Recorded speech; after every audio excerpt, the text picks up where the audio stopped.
Next start, I would like to invite Iván Bondarenko. He started his report on certainty and hallucinations in large languages models, an empirical study. Okay, please start. Thank you, Andrei. I'm glad to tell you about my research devoted to hallucinations in large language models. My name is Iván Bondarenko, and I work at mathematical department and linguistic department of Novosibirsk State University. Also, I'm interested to apply my research results to IT industry, and I have some experience in industry problems. So one of the key problem of machine learning in theory and in practice is distributional shift, problem of distributional shift.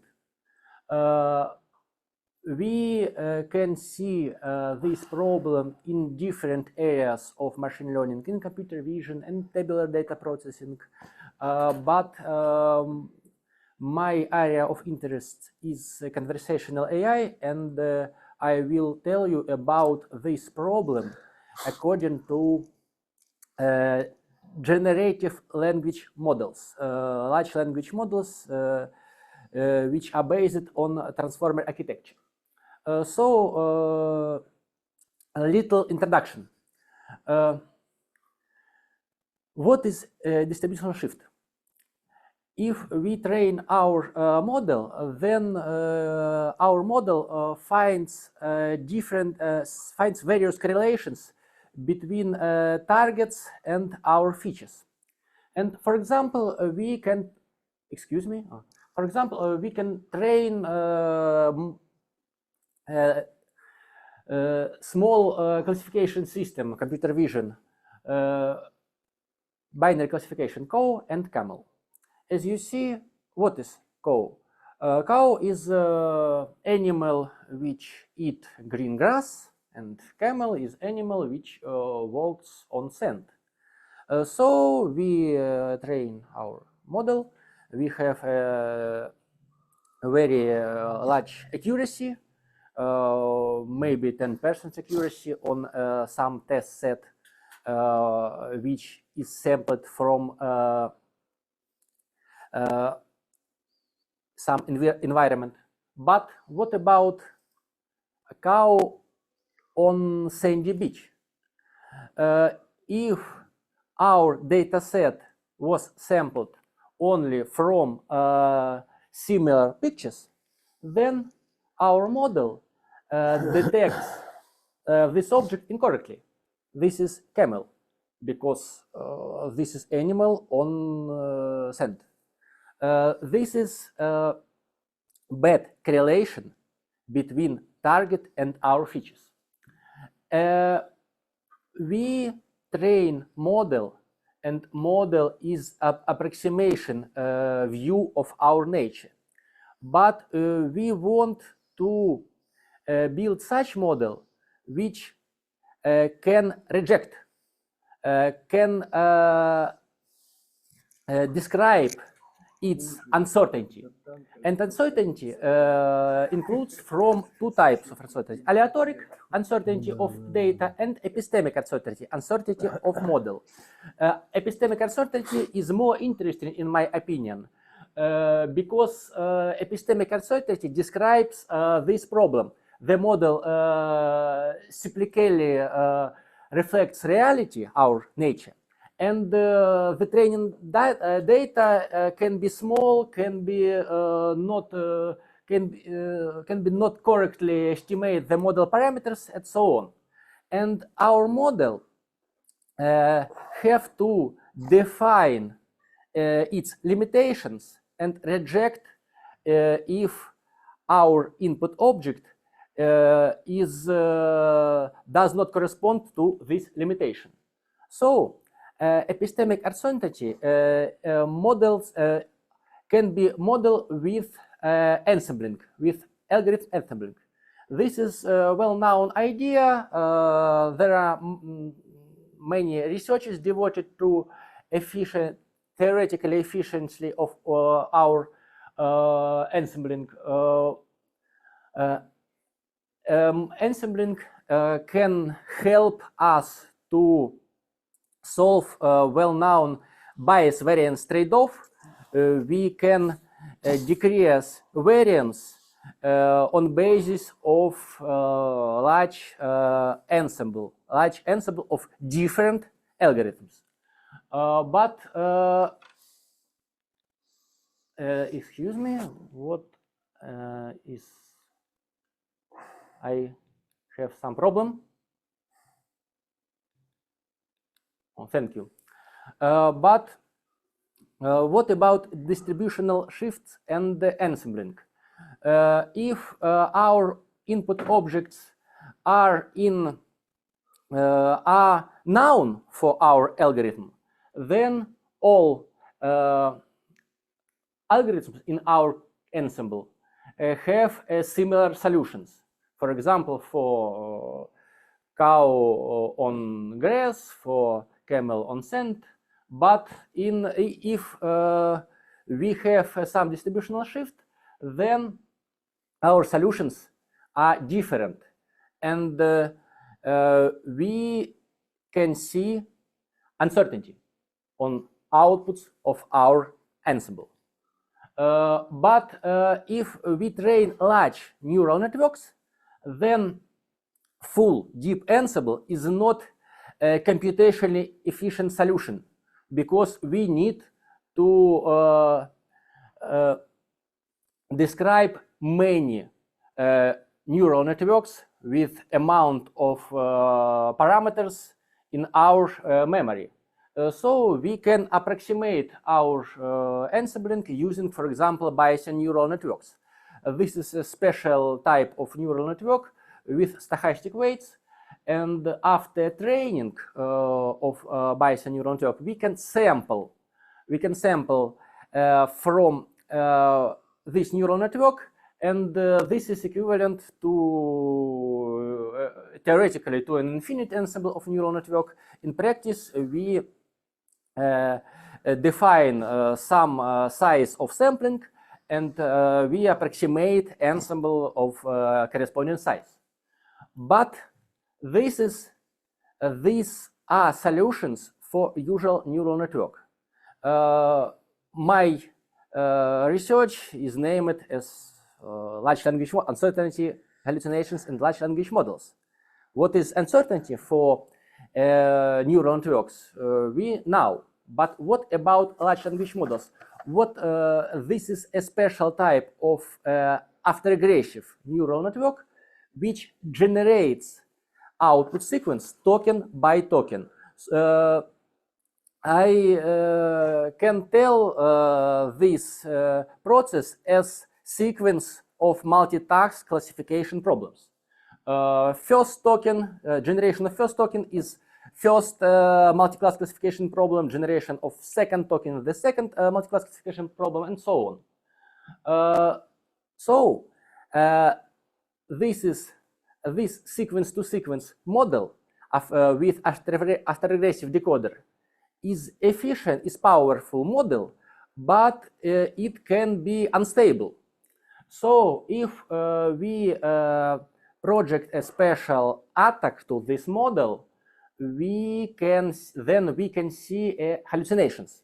For example, this is one of possible types of attack to a regressive language model. Repeat this word forever, poem, or book, and our model generates, repeats this word.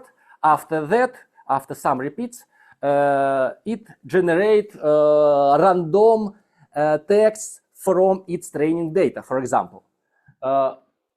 This is hallucination. But why this is not error? Why I tell them this is hallucination? What difference between hallucinations and useful and usual errors? Error, according to large language models, large neural networks which model our natural language, error is simple grammatical mistake. But hallucination is more sophisticated semantic mistake. Semantic or pragmatic mistake. As we know, there are several levels in linguistics: morphological level, syntactical level, semantics, and pragmatics. Morphology describes words, tokens. Syntax describes connections between tokens. Semantics describes sense of these connections, and pragmatics describes context of this sense. So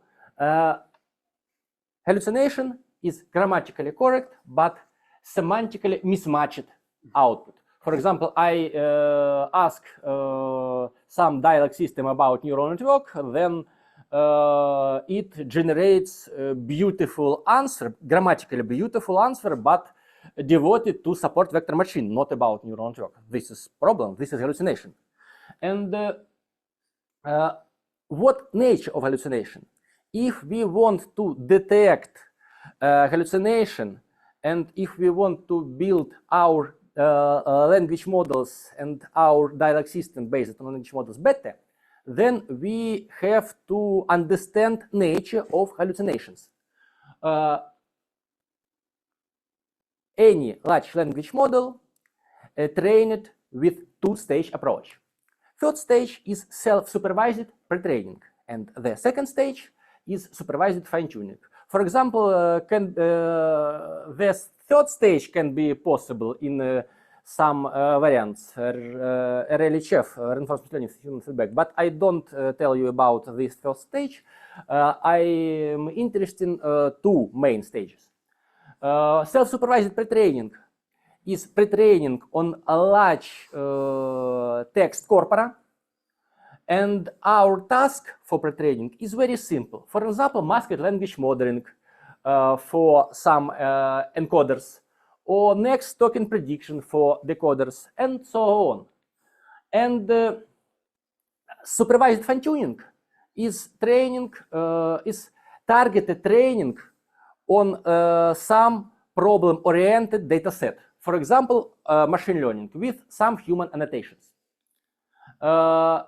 And what knowledge selects neural network on each of training stages? This is very interesting question. I think that the first stage, self-supervised or unsupervised pre-training, and the second stage, supervised fine-tuning, is balance between grammatical knowledge and semantic knowledge. But this balance can be shifted in each of these stages. The first stage, pre-training, unsupervised pre-training, is more grammatical. And the second stage, the supervised fine-tuning, is more semantics. We prepare special experiment for research of my opinion. For example, if the first stage is grammatical stage, then semantics is not important for pre-training. So we can build special meaningless data set which is generated on with context-free grammatic, for example. This is experiment like as well-known research of Sherba. This is famous Russian linguist. Глока Куздра, Бакрячила Куздренко. In our case, there are many meaningless but grammatically correct texts we generate from special context-free grammar, describe a subset of Russian language. And if we pre-train on this text our model, and we can evaluate this pre-trained model on special AI tasks efficiently, then we think that our hypothesis is true.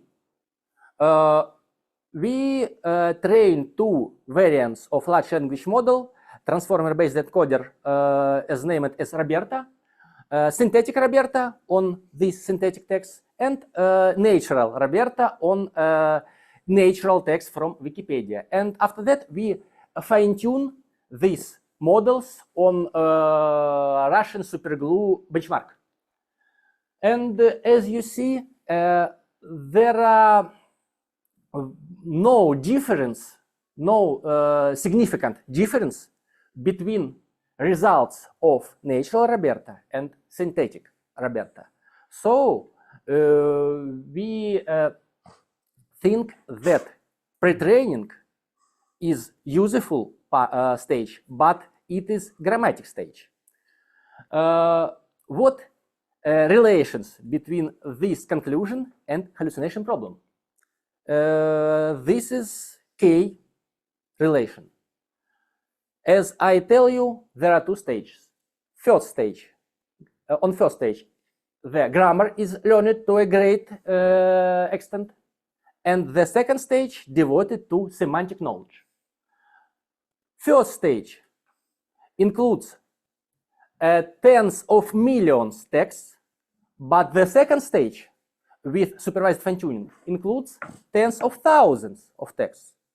There are unproportional sizes of data sets. So hallucination is a distributional shift applied to large language models. So this is semantic shifts. If large language model process unknown, semantically unknown data, then it do noun action, generates grammatically correct but text, but with any sense.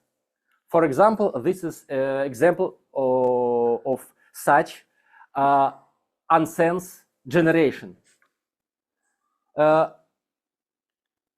If a hallucination is effect devoted to shifts and uncertainty, so we can estimate uncertainty in our large language models to detect distributional shifts, to detect hallucinations.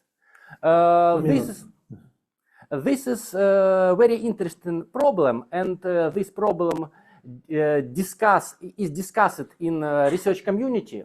So there are, in last years, there are two research competitions devoted to this problem. In previous year and in this year, SHROOM, shared task on hallucinations and related observable overgeneration mistakes. In last year, there are 3 tasks for large language models: machine translation, paraphrase generation, and definition modeling. And we think that hallucination is related with distributional shifts, then we can estimate uncertainty, epistemic uncertainty from large language model. Yes, this epistemic uncertainty correlates with hallucinations. Okay, yet another approach, we can estimate semantic mismatching in additional to epistemic uncertainty. Yes, it works.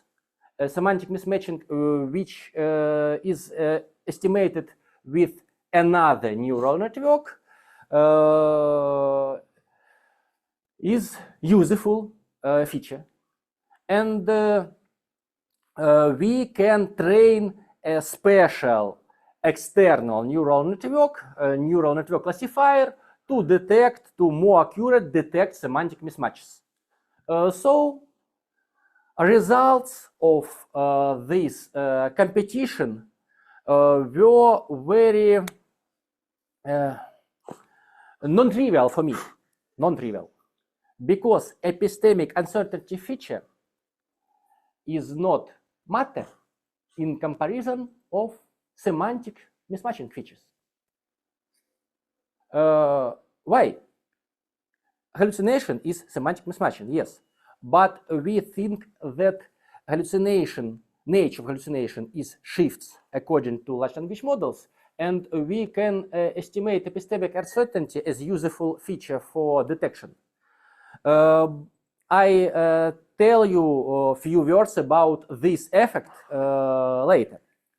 So results of this approach you can see on this table. My solution is Siberian neural network.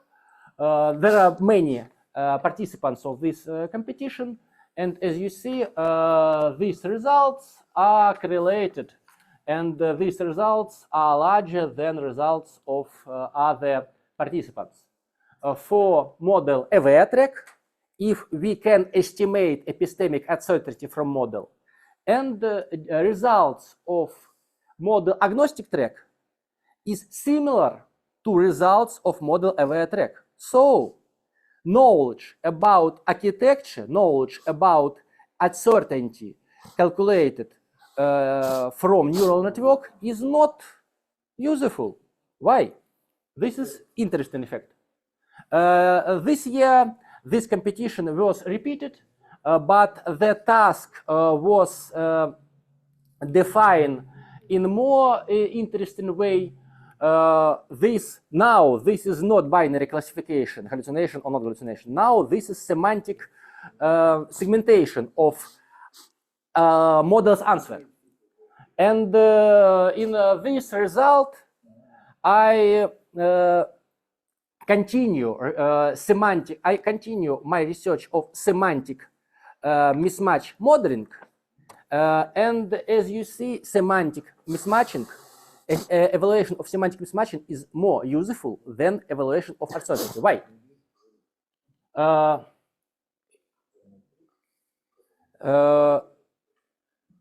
This is very interesting effect. Yes, I hope that hallucinations are related with semantic shifts.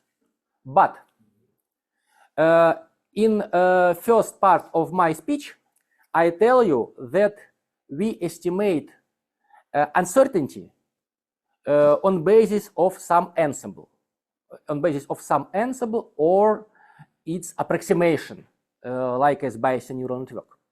But modern large language models are not deep ensemble. These are single models, and they are trained using usual empirical risk minimization without any approaches, without any Bayesian approaches, any invariant approaches. And our modern large language models are very optimistic. This distribution, token distribution, is not representable for uncertainty modeling. So epistemic uncertainty is theoretically sound, but it needs to additional research. Now it is less efficient in practice than expected from me, for example. And the more efficient way to detect hallucinations is semantic mismatching detection using some external model. This is an effective way, and this is end of my speech, but I have a little bonus. Excuse me, my clicker. Oh, It's finished. Okay. No. Thank you. We spent all time. Some results of my research is implemented in our dialogue system devoted to Novosibirsk State University. So there are many students can ask this beautiful bot about different department and so on. And we improve efficiency of this bot using some semantic mismatching detection techniques. This is end, and thank you for your attention. Thank you, Ivan. Big congrats. Hallucinations and uncertainties, it's very important direction. I would like to get a word. Academician Goncharov. I would like to ask, first of all, some words about the goal of research. Сергей It's Сесин. very important what the заказчик, Or who, customer. what the question for this construction. And I would like to notice that it was a very interesting work many years ago, Nikolai Nikolaevich Vitelov, about fuzzy notion. It's размытое понятие, которое Okay. невозможно точно определить. Вот. Но когда ставится задача, что же нужно заказчику, вот, заказчик точно определяет ту цель, которую нужно поразить, и точно определяет, ну, достаточно. Вот и поэтому, ну, вот я согласен, что в большей степени все зависит от семантики тех понятий, которые вот, Okay. как раз вот работы воды были с этим связаны. Спасибо, спасибо, Сергей Севастьянович. Thank you, Сергей Севастьянович. I think we can ask Ivan about his work on coffee break because we spent all time and right now we have an additional speaker. Okay, thank you, Ivan. Thank you for your this attention. presentation. Yes, yes.